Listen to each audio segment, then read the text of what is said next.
Oi, pessoal. Meu nome é Adriana Libório, sou psicopedagoga e pedagoga. Alfabetizo crianças há mais de 15 anos e eu quero te ensinar o caminho das pedras para auxiliar e orientar você que é pai, você que é professor, para o melhor aprendizado dos seus alunos e filhos. Vem comigo que eu vou te ajudar.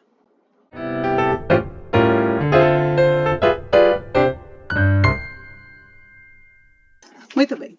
O tema de hoje, pessoal, é autonomia. O que vem a ser a autonomia?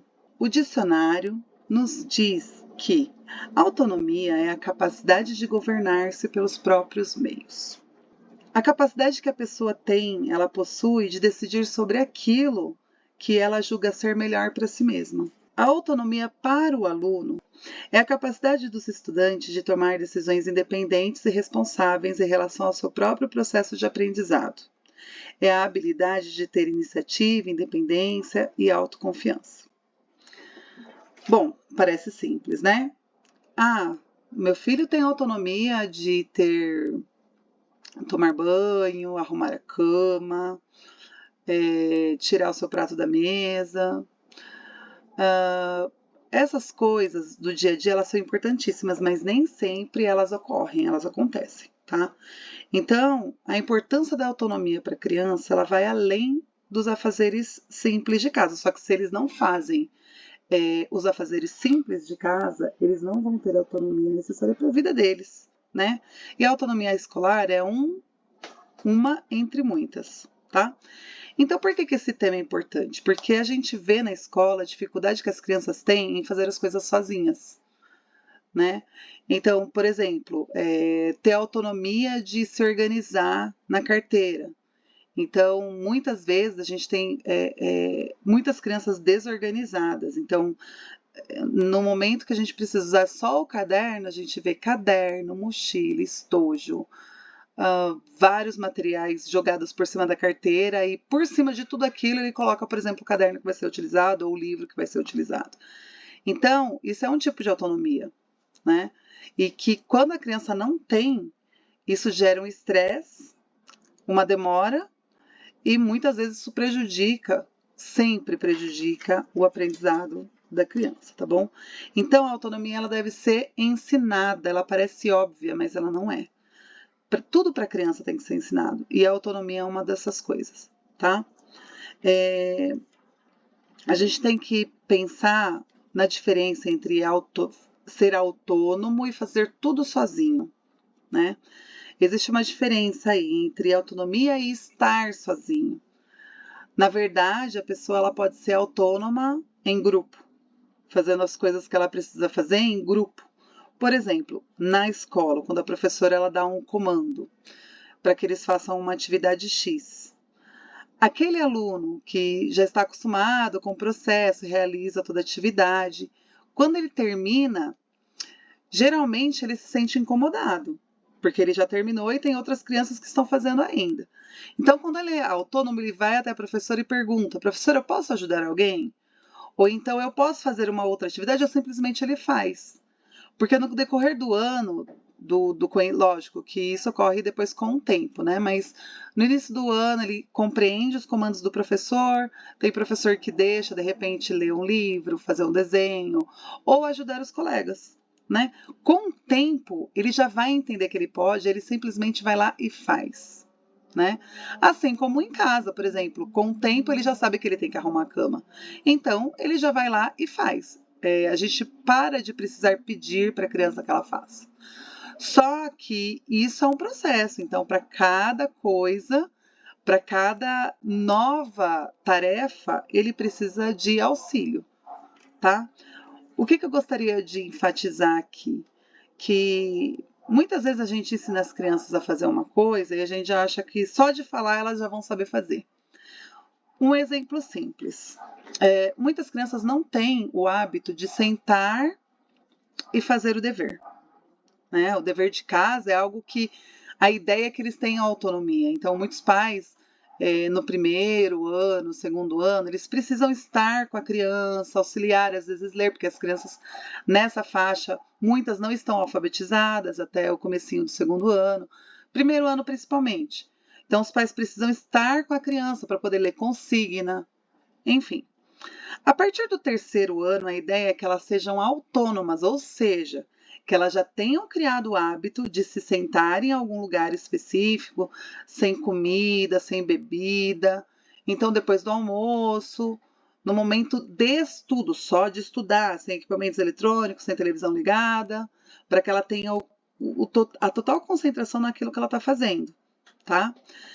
E esse momento é importantíssimo. Quando ela cria esse hábito, no mesmo horário, ou sempre, por exemplo, o combinado em casa é que todos os dias depois do almoço, chega da escola, almoça e vai fazer dever de casa. Se a criança já sabe que é esse o processo, depois do almoço ela mesma vai, a ideia é que ela faça isso, ela mesma vai e faça o seu dever de casa, né?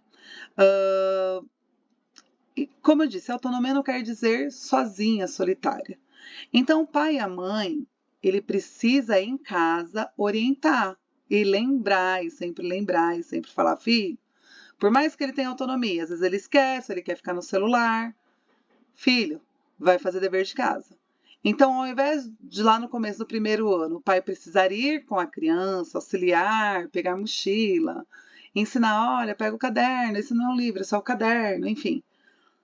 Uma criança já no 3º ano, ela já tem que ter a autonomia de pegar a própria mochila. Então, nesse momento, o pai vai dar só o comando de voz mesmo. Vai falar, filho, ó, vai lá, pega seu caderno e se senta, porque ele já vai saber o que fazer, né? Só que para que ele saiba o que fazer, tem que ter sido ensinado anteriormente. Senão, o pai e a mãe vai falar assim, vai lá, pega o caderno e estuda, ele vai pegar o caderno, vai sentar, o que eu vou fazer? Ah, é o dever de casa, tá? Como é que faz o dever de casa? Como é que inicia o dever de casa? Então, alguém tem que falar para ele, olha, filho, para você fazer o dever de casa, você tem que abrir o caderno, ler o que a professora escreveu, ler o que a atividade está sendo pedida e realizar, né? É proatividade, é chegar e fazer. Só que, como eu disse, isso é ensinado, ele precisa ser ensinado a fazer isso. E isso é realmente, como eu digo sempre no início dos vídeos, é o caminho das pedras, porque não é um processo simples. Para que a criança chegue até a autonomia, ela precisa passar por todo um processo. Então, são anos, às vezes um ano inteiro, para que a criança tenha essa proatividade de ter essa autonomia de ir e fazer sozinha, tá? Dica que eu dou para os pais: é um processo. Primeiro, senta, faz junto, depois que começou a aprender a ler, senta e deixa que a criança leia, a criança faça. Na medida que ela vai compreendendo e fazendo sozinha, você pode só monitorar, às vezes eu estou lavando uma louça, fazendo alguma coisa e eu estou de olho, né? Eu quero ver. Só me traz quando você terminar. Então, quando ele terminar, você dá uma olhada. Eu, na minha prática, todas as vezes que eu mando o dever de casa, eu corrijo no dia seguinte. Então, é importante, às vezes, não é o acerto, né? Lógico que se você viu lá que a criança errou, você pode fazer perguntas e não dar resposta para ela. Falar, viu? Lê aqui de novo, tá certo o que você escreveu? Será que dá para fazer de outro jeito? Faz a conta de novo, mas não dê nunca a resposta, né? Se ele perguntar, tá certo, aí você pode falar, não sei, não, tá errado, mas é você que vai ter que fazer. Reflita, né? Ou faça perguntas, nunca dê a resposta pronta, né? Como eu disse, na minha prática, geralmente eu mando o dever de casa, a criança faz, reflete e no dia seguinte a gente faz a correção. Então, se a criança refletiu sobre aquele mesmo que esteja errado, na hora da correção ela vai compreender. Falar, nossa, então foi isso que meu pai me falou que de repente estava errado. Então, o importante é que ela reflita sobre o dever de casa, porque geralmente o dever de casa é um reforço do que já foi dado na sala de aula. Então, é para que seja mesmo feita aquela reflexão sobre aquele aprendizado, para que seja acomodado, para que a criança internalize aquele novo conhecimento. Autonomia não significa estar sozinho, mas saber seguir um caminho, de forma individual, assumindo responsabilidades, sabendo que ganhos e perdas vão acontecer no percurso da formação. Por isso, o estudante pode e deve contar com o aconselhamento dos educadores. Quem são os educadores? Vamos lá. pais e professores, certo? Mas esse processo de autonomia, ele não consegue só na escola, gente. É necessário que os pais façam esse processo, de preferência antecipadamente. Se a criança ela não tem o hábito de ter autonomia, de fazer as coisas por ela mesma, de ter atividades que ela seja responsável pelas atividades em casa, isso vai começar a ser cobrado na escola. E aí, se ela não tem e ela está sendo cobrada, como é que acontece? Aí começa a ter os atritos, às vezes a criança fala que não quer mais ir para a escola, porque a professora está cobrando uma coisa que não é cobrado em casa. E aí é importante a conversa entre pais e professor para ajustar a fala, para que o que o professor falar seja compatível com o que o pai fala, tá? Porque a escola ela não vai dar a educação, ela vai cobrar a educação. Então, se essas particularidades, não é que eu estou falando que é certo que é errado. Cada casa funciona de um jeito, e às vezes o jeito que você funciona é diferente do que funciona aquele professor, do que funciona aqueles colegas. Isso a gente fala que é aquele choque social, né?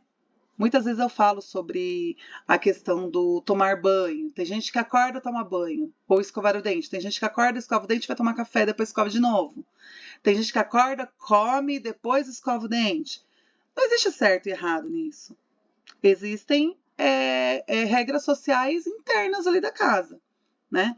E aí, isso choca com as regras que cada um traz, né? Essa é a riqueza da escola, porque cada um traz uma maneira de ser e na escola é necessário que haja o ajuste, tá? É necessário o ajuste, porque cada um vai trabalhar de um jeito e cada professor tem uma prática pedagógica diferente. Então, é importante que haja conversa, se houver o atrito, para que ambos falem a mesma língua, para que a criança ela não fique pendendo entre um e outro, porque geralmente eles pendem para os pais, lógico, né?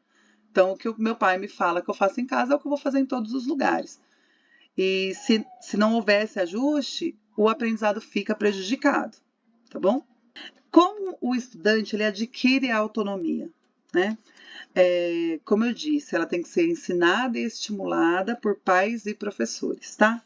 É preciso suscitar na criança preocupações carregadas de sentido social. O que é isso? Ela tem que saber para que ela vai fazer aquilo. Por que é importante eu sentar e me concentrar no meu estudo em casa, se eu já faço isso na escola? É justamente para ter autonomia, porque o estudo ele começa na escola, o hábito. Só que ele vai para a vida toda. O ideal é que vá para a vida toda. Então, tem algumas profissões que é necessário a pesquisa constante.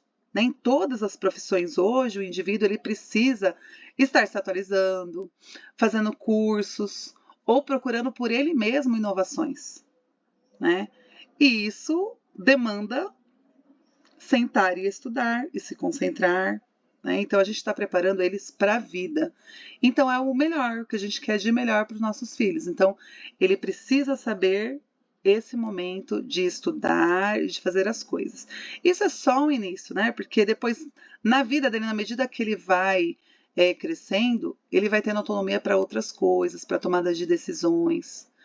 Né? É importante que no momento qualquer que aconteça que exija dele uma tomada de decisão, ele seja capaz e tenha confiança em si mesmo de tomar uma decisão X ou Y, de ter vontade de fazer certas coisas e fazer sem se preocupar com o julgamento alheio, porque ele tem é um trabalho de autoconhecimento.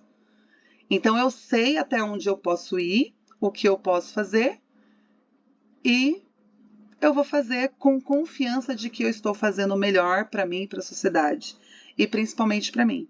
Quando a criança ela adquire a sua autonomia, existem as consequências. Né? É importante que a gente pense nas consequências. Por quê? Tá, eu vou tomar uma decisão de fazer as coisas por mim mesmo, e essas consequências elas podem ser boas ou más. Daí a necessidade do professor e dos pais estarem ali para ensinar e estimular. Então, a criança agiu com a autonomia. e decidiu algo da cabeça dela, só que aquilo descumpriu uma regra, né? Por exemplo, vai na sala de aula. Sala de aula existe uma ordem de leitura. Por exemplo, a professora vai pedir que cada criança, numa aula de leitura, numa aula de história, que cada criança leia uma frase ou um parágrafo. Só que aquela criança que tem muita vontade de ler vai querer ser o primeiro. Porém, ele, naquela regra imposta pela professora, cada um vai ter o seu momento. Não é que ela não vai ler, ela vai ler no momento dela. Então, o que cabe ao professor? Direcionar o momento da leitura. Falar, olha, calma que vai chegar a sua vez. Gente, parece muito simples, mas a criança precisa ser ensinada, certo? Então, é esse recado que eu quero deixar para vocês. A reflexão de que tudo a criança precisa ser ensinada. O que parece óbvio para nós não é óbvio para eles, tá? Como se sentar e estudar, isso não é óbvio. Uma vez que as crianças dentro de casa brincam e comem. Entenderam? Então ela precisa ser ensinada. Ó, em casa você também tem que ter um momento de estudo. Certo? Assim como não é óbvio para a criança quando ela chega na escola que ela tem que pedir para ir no banheiro, porque em casa ela sempre vai no banheiro. Por que eu tenho que pedir no banheiro para ir ao banheiro na escola? Né? Uma regra social. Então, para nós, pais, professores, adultos, nós sabemos que na escola a criança precisa pedir para ir ao banheiro, só que se a criança não é ensinada, ela não vai saber, certo? Outras questões também, de respeito ao professor, de respeito aos momentos. Se ela não é ensinada, ela não sabe fazer, ela não vai aprender. E o adulto, com a maior ligação afetiva com a criança, é que vai ter maior espaço para isso, que são os pais, familiares. O professor, com o tempo, vai adquirindo essa afetividade que faz com que a criança acabe fazendo por respeito, amor pelo professor. Mas o primeiro é aquele que convive com a criança todos os dias desde seu nascimento, né? Os pais, a família de uma forma geral. Tá bom? Então é isso, espero que eu tenha ajudado. Vou pedir para vocês que já me conhecem, que curta, que compartilhe esse vídeo com mais pais. Vou pedir para que vocês coloquem aqui nos comentários mais temas, enviem e-mail, sugerindo mais temas que eu possa estar abordando aqui com vocês, tá bom? E dessa forma ajudar e auxiliar de alguma forma que o ambiente escolar e o ambiente da casa que sejam uma extensão um do outro para que a gente possa dar sempre o nosso melhor para as crianças e para nós como consequência, afinal de contas, eles são o futuro da nossa sociedade, né? Então é isso, um beijo, fiquem com Deus e a gente se vê no próximo vídeo. Tchau, tchau.